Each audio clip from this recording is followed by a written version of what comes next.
Welcome, everyone, to this episode of the Neurology Video Journal Club. My name is Nicole Beaton-Soar. I'm a stroke neurologist and an assistant professor of clinical neurology at the University of Miami, Miller School of Medicine. And I'm joined by my colleague, Dr. Mausaminben Hathidara, who's a stroke neurologist at UPMC Atuna and assistant professor of neurology at University of Pittsburgh School of Medicine. And today we're going to discuss the safety and efficacy of Tenecteplase and Alteplase in patients with tandem lesion stroke, a post-hoc analysis of the Extend IA TNK trials. So welcome, Dr. Hathidara, and thanks for joining me. So this is an interesting trial answering a very important question. So the investigators essentially tried to answer the research question of, what are the differences, right, in the safety and efficacy of Tenecteplase or TNK versus Alteplase in patients with large vessel occlusion and a concurrent tandem lesion. So maybe we can start off with kind of defining what a tandem lesion is and even why, it's relevant and what's so challenging about tandem lesion acute stroke. Yeah, that's a very good question, Nicole. So, as we all know, tandem lesions are very challenging to manage, and by definition, in these studies, what they were looking at is any patients who had intracranial anterior circulation large vessel occlusion, such as intracranial internal carotid artery and middle cerebral artery. They involved both the segments, M1 and M2, and concomitant having extracranial ICA, stenosis greater than 70%, or occlusion was defined as tandem occlusion patients. So because of having this extracranial occlusion along with intracranial occlusion, these tandem lesions are very hard to manage due to multiple reasons. One is because they are procedure-wise more complex, and having to establish the reperfusion of extracranial lesions poses very different challenges. Access to intracranial occlusion time is longer due to the same. And, how to treat the extracranial lesion is also varied widely. There is very much heterogeneity in how they are treated, whether acutely with stent or to just angioplasty them and stent later. Right. Having to use the dual antiplatelet along with if there is a stent needed, how does that impact with use of intravenous thrombolytics? So the risk of hemorrhage and how much is benefit, we're always weighing the benefit and risk in the situation. And I think this is a very good study looking at, since we are often posed this question about, how to having the intravenous thrombolytics on board with having to use later like antiplatelet, how is that gonna affect the outcome and what's the risk of the hemorrhage? And, with now having the newer IV thrombolytics such as Tenecteplase, and the data so far, what we have, comparing it to the Alteplase is a great idea, and need to see like whether how that impacts the safety, efficacy, and everything. So Absolutely. yeah, so I think what are your thoughts on having what we know so far about the TNK and Alteplase in comparison? Yeah. So this is a pretty novel question. So we know already, right, that TNK is at least non-inferior to alteplase in acute ischemic stroke from prior studies, but the specific patient population of patients with tandem lesion and the safety and efficacy of TNK hasn't really been well studied. And so this is a pretty novel question that the investigators are trying to answer. And we know that TNK has different properties, right, compared to alteplase. It's like a genetically modified cousin, if you will, of alteplase. And so it offers some advantages. It's fibrin specific, and so could have increased probability of clot clearance. And when you're thinking of tandem lesions, you're now dealing with, increased clot burden, right? Two different lesions. And so since TNK is more fibrin specific, there's a question of whether it might be, better for these tandem lesions in terms of increasing clot clearance. TNK has a longer half-life compared to Alteplase, so it can be delivered as a one-time bolus.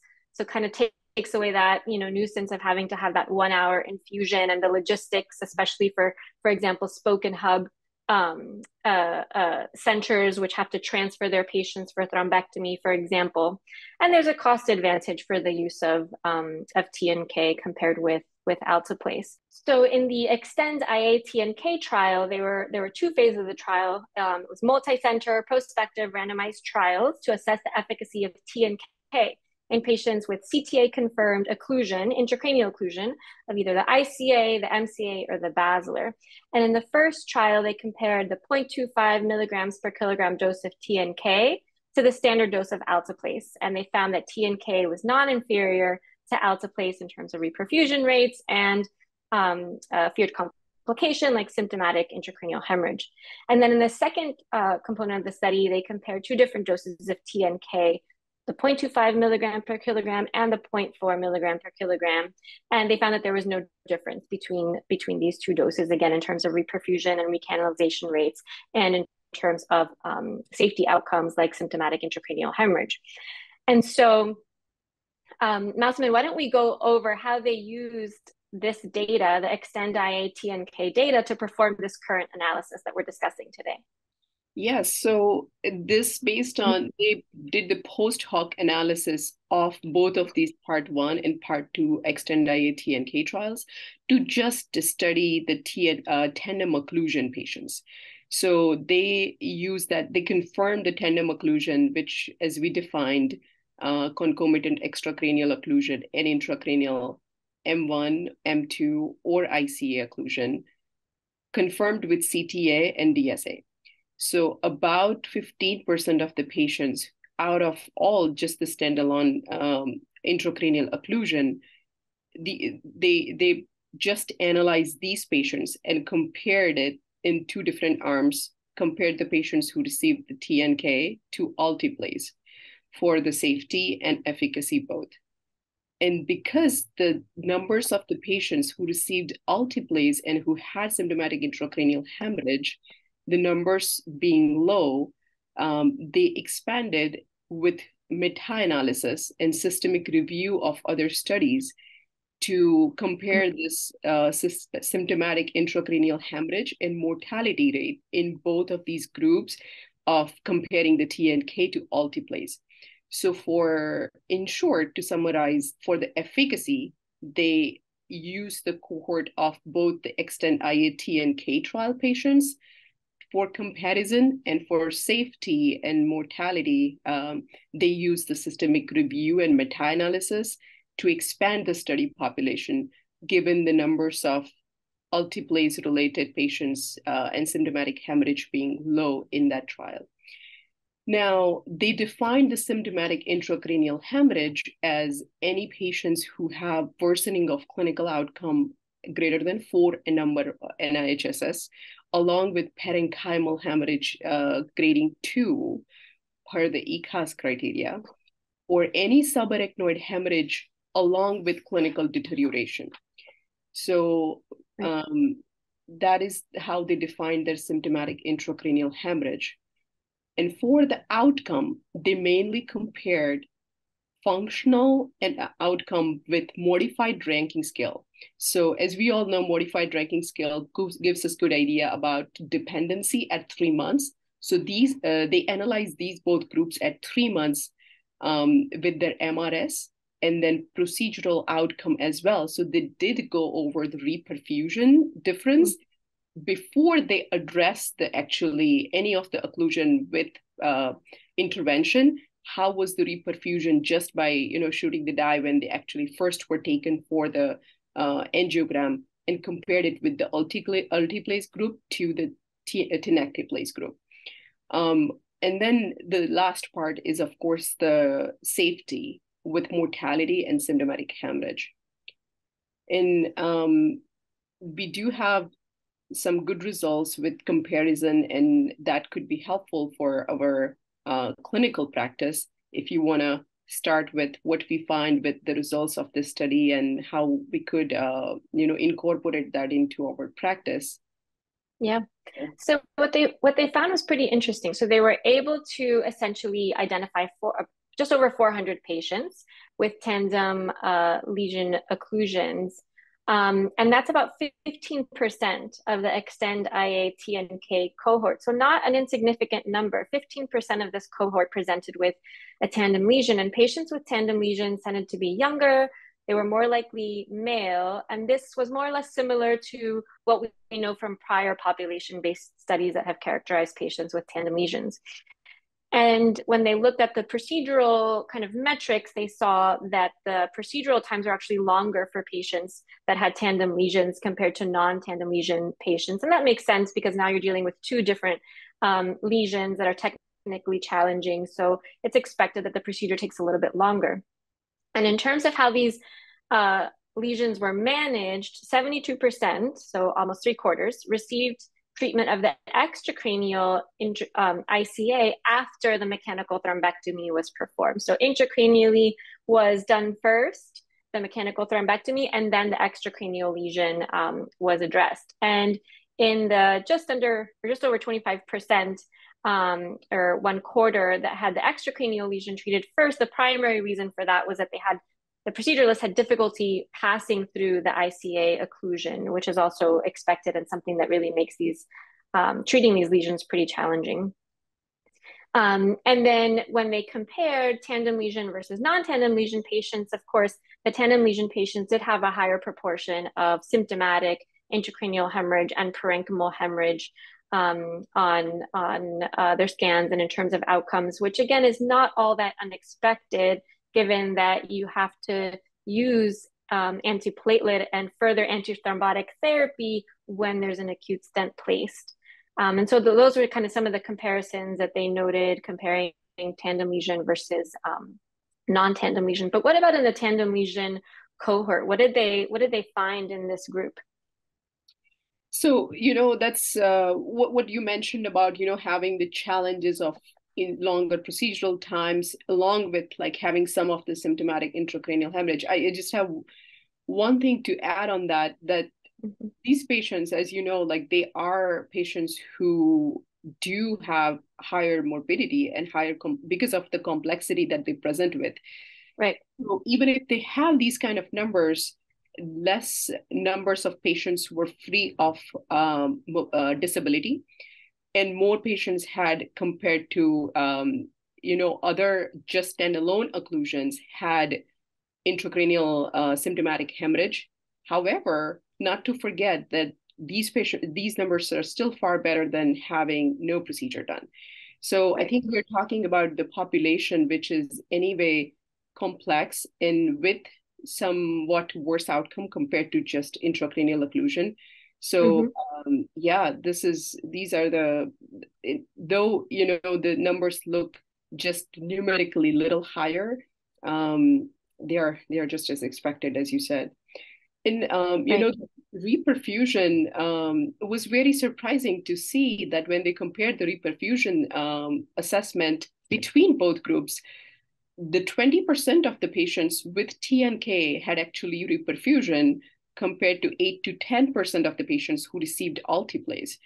And that was not different than just the extended IA-TNK other patients who didn't have the tandem occlusion.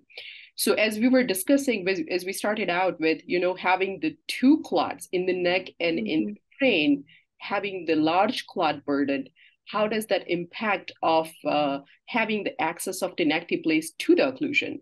These Right. patients also have less collaterals, less antegrade flow.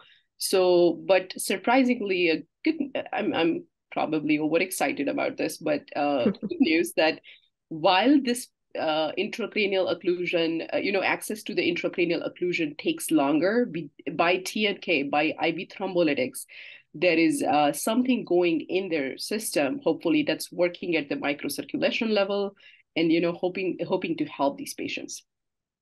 And yeah, regarding the outcome, how they found different between both groups. So with the functional outcome, if we go to the second slide, please. As you see here, there are two panels, like the first, the one in the upper section A, is for the tandem occlusion patients, and the panel B is for other patients without tandem occlusion.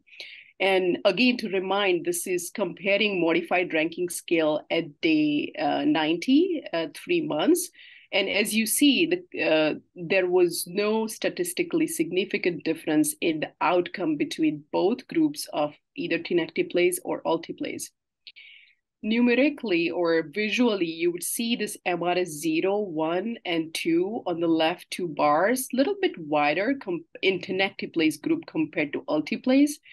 So just some visual difference, but overall, it was non-inferior compared to alteplase when it comes to outcome. So, and the next slide will show us the comparison between the systemic review and meta-analysis regarding the safety and what was the mortality rate. What do you think about that, Nicole? Yeah, so like you previously mentioned, they essentially performed a systematic review and meta-analysis just to increase the study size, and they included 7 selected studies, right? They were all observational cohorts of tandem lesion patients that were treated with endovascular therapy with or without alteplase. And they looked for data on tandem lesions and the use of tenecteplase, but there really are no prior studies looking at this specific outcome. So they had to use the Extend IA TNK cohort for the TNK group. And essentially what they found, although several limitations, which we'll discuss, is that there was really no significant difference in mortality or symptomatic ICH rates between TNK and alteplase in the tandem lesion patients, although the trend was more in favor of the use of TNK. And they also performed a sensitivity analysis removing the patients from the Extend IA TNK cohort, and the results were essentially the same. And so essentially what they concluded is that they have provided essentially class 3 evidence, right, that TNK is similar to alteplase in terms of intracranial reperfusion rates, functional outcomes, mortality, and complications such as symptomatic ICH in patients with tandem lesion occlusion strokes. However, these results do have to be taken with a little bit of caution because of some limitations of the study, at least from the standpoint of the meta-analysis and the systematic review. All of the studies were observational and they had small sample sizes.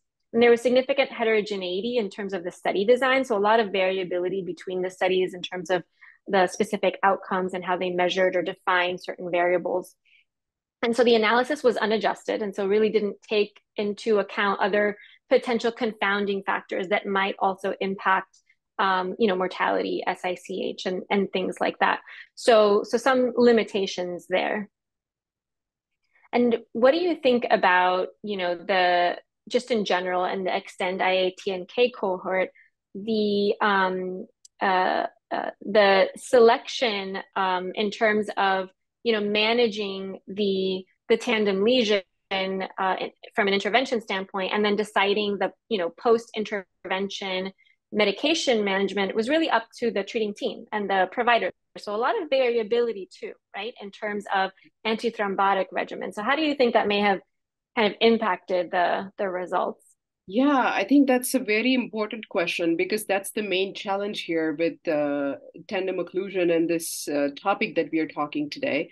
And regarding the heterogeneity, how it was, because it was left up to the physician, obviously we see a very different practices. And what this particularly their population, their study patients go over the details about what was their approach used. And most of the patients the patients who received dual antiplatelet within 24 hours, the percentage of that patients was 22%. And the patients, because these patients are treated differently, some physicians prefer dual antiplatelets, some of the patients would just receive aspirin, some of the patients would receive GP2B3 inhibitors such as integralin or tirofiban. So there is really very, very different ways of practicing. And they used the 22% of the patients had dual antiplatelet use, and about only 2% of the patients had the tirofiban or integralin use, the GP2B3A inhibitors, which is a little bit lower than what my real life experience is.